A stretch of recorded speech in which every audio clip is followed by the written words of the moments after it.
Bienvenue sur cette nouvelle vidéo. Aujourd'hui, nous plongeons dans un monde fascinant et terrifiant à la fois, celui des plantes les plus dangereuses de la planète. Elles peuvent sembler inoffensives, voire magnifiques, mais derrière leur apparence se cachent des poisons mortels, des toxines redoutables et des pièges surprenants. De la célèbre grande ciguë responsable de la mort de Socrate, ou des plantes qui peuvent provoquer des paralysies, je vais vous présenter quelques végétaux les plus dangereux du monde. Préparez-vous à découvrir des espèces qui ne sont pas seulement belles, mais aussi potentiellement mortelles. Alors installez-vous confortablement et n'oubliez pas de liker et de vous abonner pour ne rien manquer de nos futures vidéos. Alors c'est parti pour un top 6 qui pourrait bien vous donner froid dans le dos. Numéro 1. La grande ciguë est une plante origine des milieux tempérés d'Europe, d'Afrique du Nord et d'Asie occidentale. Elle préfère les milieux humides et se retrouve souvent dans les prairies, le long des rivières et sur le bord des routes où elle s'épanouit dans les sols riches en azote. Au fil du temps, elle s'est répandue dans d'autres régions, y compris en Amérique du Nord où elle est souvent considérée comme envahissante. Dès l'Antiquité, la grande ciguë a été mentionnée pour ses propriétés médicinales. Les Grecs et les Romains l'ont utilisée dans divers remèdes malgré leur connaissance dans les dangers potentiels qu'elle représente. Sa beauté, avec ses fleurs blanches et ses feuilles délicates, la rendait attrayante, mais les textes anciens mettaient déjà en garde contre sa toxicité. Un des événements les plus marquants dans l'histoire de la grande ciguë est l'exécution de Socrate en 399 avant Jésus-Christ, condamné à mort pour avoir corrompu la jeunesse d'Athènes. Il fut contraint de boire un breuvage contenant de la ciguë. Cet épisode a ancré la plante dans l'imaginaire collectif comme symbole de poison et de mort, influençant la perception de la ciguë à travers les âges. Au Moyen-Âge, bien que la ciguë ait continué à figurer dans la médecine populaire, son utilisation est devenue plus prudente. Les médecins avaient une compréhension limitée de son dosage, ce qui entraînait des empoisonnements accidentels. Les textes médicaux de l'époque décrivaient ces effets, mais les mises en garde étaient souvent sous-estimées. Avec l'avancement des sciences au fil des siècles, la toxicité de la grande ciguë est devenue mieux comprise. Au XIXe siècle, des études ont isolé ses composantes toxiques, notamment la conine, révélant ses effets néfastes sur le système nerveux. Cette découverte a conduit à une réduction de son utilisation en médecine et à une reconnaissance croissante de ses dangers. Aujourd'hui, la grande ciguë est largement reconnue comme une plante hautement toxique, responsable d'empoisonnements humains et animal. Elle est considérée comme envahissante dans de nombreuses régions et des efforts d'éradication sont mis en œuvre pour protéger les écosystèmes locaux. Numéro 2. Le laurier rose est originaire des régions méditerranéennes, notamment du sud de l'Europe, du nord de l'Afrique et de l'Asie occidentale. Il prospère dans des climats chauds et secs, souvent dans des zones côtières, dans des rivières et des terrains vagues. Grâce à sa grande adaptabilité, elle a été largement introduite dans d'autres régions du monde, devenant une plante ornementale populaire dans des climats arides. Le laurier rose est cultivé depuis l'Antiquité. Les anciens Grecs et Romains l'appréciaient pour sa beauté et sa floraison généreuse. Ils le plantaient dans les jardins et les espaces publics pour son apparence élégante. Il est également mentionné dans les textes anciens comme une plante noble et ornementale, tout en étant reconnu pour sa dangerosité. Malgré sa toxicité, le laurier rose a été utilisé en médecine traditionnelle dans diverses cultures. En petite dose, il est employé pour traiter les affections, comme les douleurs musculaires ou les maladies de peau. Mais ses usages étaient très risqués. En Inde, il a été aussi utilisé pour des rituels et des superstitions pour éloigner les mauvais esprits, étant perçu comme une plante à la fois protectrice et mortelle. Le laurier rose est l'une des plantes les plus toxiques au monde. Toutes ses parties, y compris les feuilles, les fleurs et les graines, contiennent des glycosides cardiaques qui affectent le système cardiovasculaire. Même de petites quantités ingérées par des humains ou des animaux peuvent provoquer de graves empoisonnements, entraînant des symptômes comme des vomissements, des troubles cardiaques et dans les cas les plus graves, la mort. Le simple fait de brûler ses branches dégage des fumées toxiques. Le laurier rose occupe une place symbolique ambivalente dans de nombreuses cultures. Il représente la beauté, la résilience et l'immortalité, en sa raison de sa capacité à fleurir, même dans des conditions difficiles. Cependant, sa toxicité extrême le lie aussi à la mort et au danger. En poésie et en littérature, il est parfois utilisé comme métaphore de la dualité entre beauté et péril. De nos jours, le laurier rose est largement cultivé comme plante ornementale, notamment dans les régions chaudes et sèches, pour sa résistance à la sécheresse, en fait une plante prisée pour les jardins, les parcs et les espaces publics. Bien que son utilisation comme plante décorative soit courante, sa toxicité continue de poser des risques pour les animaux domestiques et les enfants, incitant à la prudence dans son entretien et son utilisation. Des efforts de sensibilisation sont régulièrement faits pour prévenir les accidents d'empoisonnement. Numéro 3. Le Ricinus communis est originaire des régions tropicales d'Afrique de l'Est, principalement d'Éthiopie. On pense que cette plante a commencé à se propager dans d'autres régions du monde, il y a des milliers d'années, grâce aux échanges et aux migrations humaines. Sa capacité à prospérer dans différents climats a permis sa diffusion rapide vers l'Inde et le Moyen-Orient. Le ricin est une plante oléagineuse, principalement cultivée pour ses graines riches en huile. L'huile de ricin est connue depuis l'Antiquité pour ses propriétés curatives et ses cosmétiques. Cette huile est extraite des graines qui contiennent également une toxine redoutable, la ricine. Mais l'huile elle-même ne contient pas cette toxine une fois correctement raffinée. L'une des premières traces documentées de l'utilisation de l'huile de ricin remonte à l'Égypte ancienne, où l'huile de ricin était utilisée dans divers domaines. Les Égyptiens l'utilisaient pour l'éclairage comme l'huile de lampe, mais aussi à des fins cosmétiques et médicinales. L'huile de ricin servait à soulager les irritations cutanées et les infections oculaires ainsi qu'à améliorer la digestion. La plante de ricin est mentionnée dans certains papyrus médicaux égyptiens, comme le papyrus Ebers vers 1550 avant Jésus-Christ, qui contient des recettes où l'huile est prescrite comme laxatif. Les propriétés purgatives du ricin en ont fait un remède populaire contre les troubles intestinaux. Le ricin a été introduit en Inde, où il est devenu un élément clé de la médecine ayurvédique. En Inde, l'huile de ricin était utilisée pour traiter diverses infections, allant de douleurs articulaires à la constipation. L'Inde devint l'un des principaux producteurs et exportateurs d'huile de ricin. Le ricin a également atteint l'Empire romain, où il était largement utilisé pour ses propriétés médicinales. Pline l'Ancien, dans son encyclopédie d'histoire naturelle, mentionne les usages médicaux de l'huile de ricin. Cependant, les Romains étaient conscients des dangers potentiels de la plante et recommandaient de l'utiliser avec précaution. Avec la révolution industrielle au XIXe siècle, l'huile de ricin a trouvé de nouveaux usages en dehors des domaines médicaux et cosmétiques.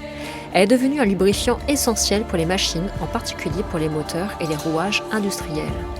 L'huile de ricin était utilisée dans les moteurs des premiers avions et des automobiles, car elle offrait une lubrification de haute qualité, même sous de conditions extrêmes. En outre, l'huile de ricin est incorporée dans la production de savon, de vernis, de peinture et même dans certains plastiques. C'est à cette époque que l'Inde, déjà un important producteur, est devenu le principal fournisseur mondial de ricin grâce à la grande demande industrielle. La ricine, l'une des toxines les plus mortelles connues, est contenue dans les graines de ricin. Bien que l'huile de ricin soit non toxique après extraction, la ricine présente un danger potentiel majeur. La toxicité de la ricine a été étudiée au cours du XXe siècle pour des usages militaires et criminels. Pendant la Seconde Guerre mondiale, certaines puissances, notamment des États-Unis et de l'Allemagne, ont exploré l'idée d'utiliser la ricine comme arme biologique.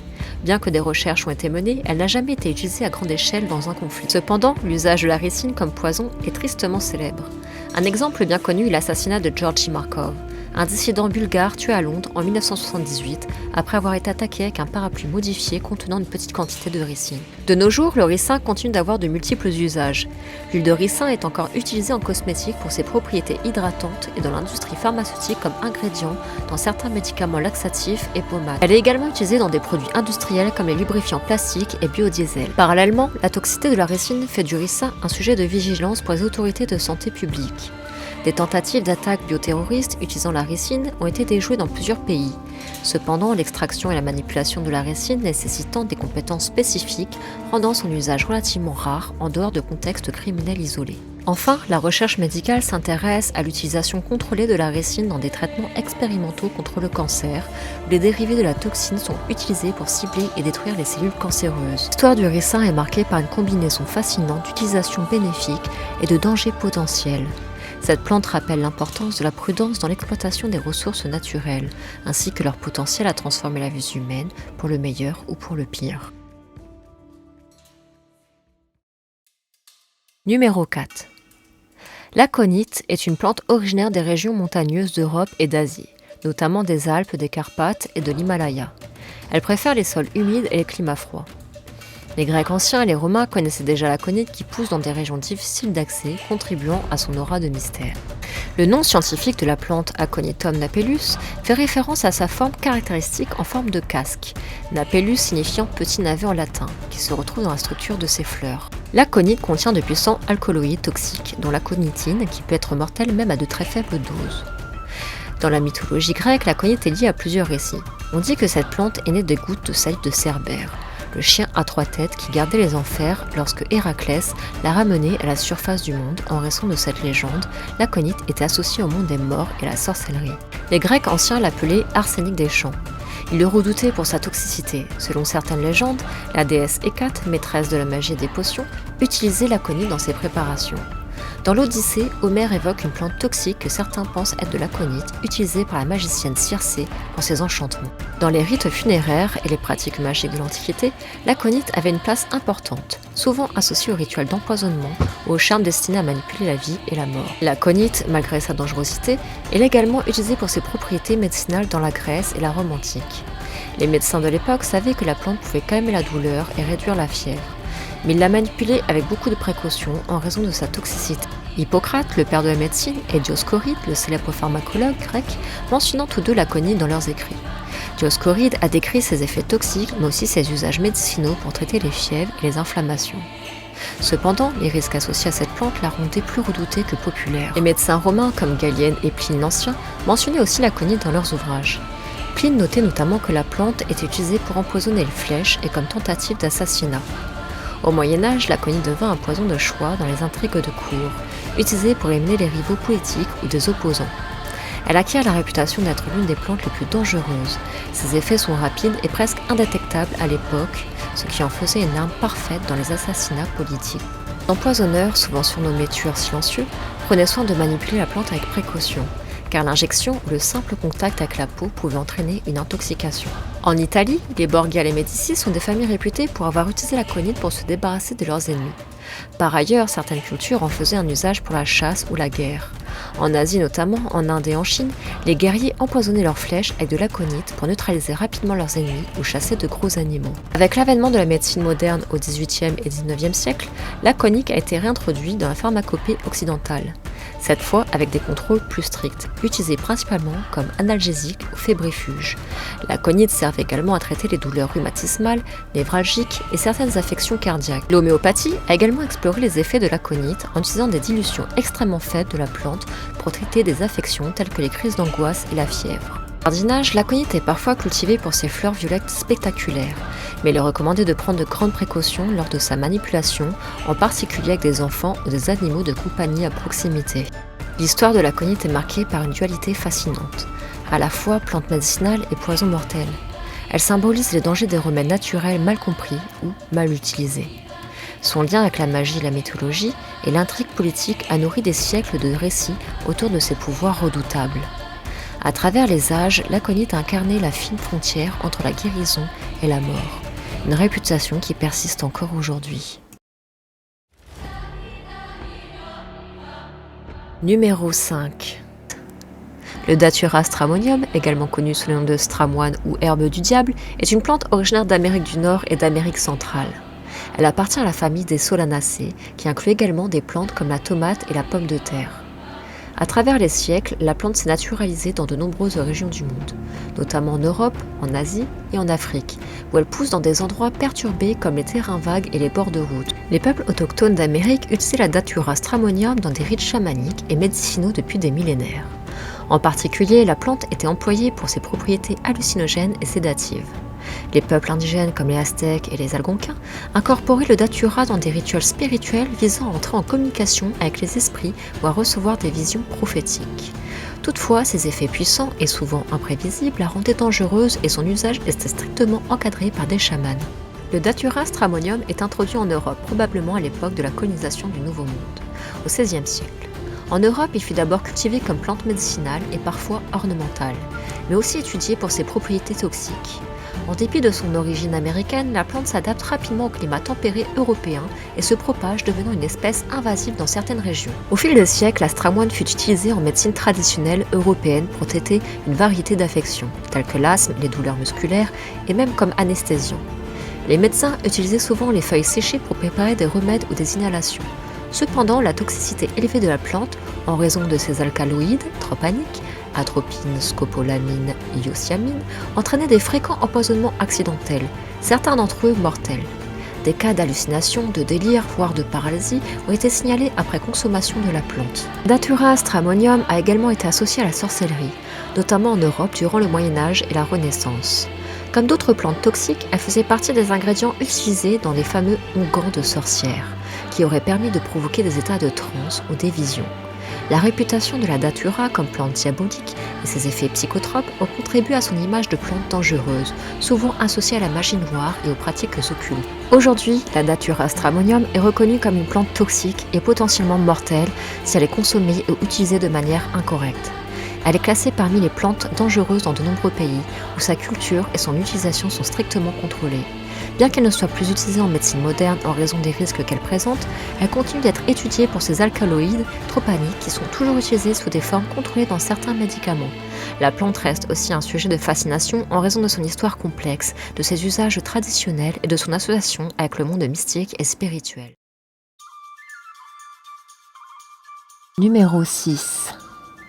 Le tabac est originaire des régions tropicales et subtropicales des Amériques, principalement d'Amérique du Sud. Les premiers peuples autochtones, notamment les Mayas et les Aztèques, ont commencé à cultiver le tabac il y a environ 2000 à 3000 ans. La plante faisait partie intégrante de leur agriculture et de leur culture rituelle. Le tabac était domestiqué à partir d'espèces sauvages du genre Nicotiana, et sa consommation par fumage ou mastication était déjà bien établie bien avant l'arrivée des Européens. Pour les civilisations indigènes, le tabac n'était pas seulement une plante de consommation récréative, mais aussi un outil spirituel et médicinal. Il était utilisé lors de cérémonies religieuses et rituelles pour communiquer avec les dieux et les esprits. Les guérisseurs et chamans l'utilisaient également comme remède contre diverses maladies, croyant qu'il avait des propriétés purificatrices et curatives. Fumer du tabac pouvait être vu comme un moyen d'entrer dans un état de transe, facilitant les visions et les communications mystiques. Le tabac fait son entrée en Europe à la suite des expéditions de Christophe Colomb à la fin du XVe siècle. Les explorateurs espagnols et portugais découvrent l'usage du tabac chez les Amérindiens et ramènent les premières plantes sur le continent européen. Rapidement, la consommation du tabac sous forme de fumage, de prise de tabac prisée ou de mâchage devient une pratique à la mode dans les cours royales et les milieux aristocratiques européens. Le tabac est perçu comme une plante exotique aux vertus médicinales.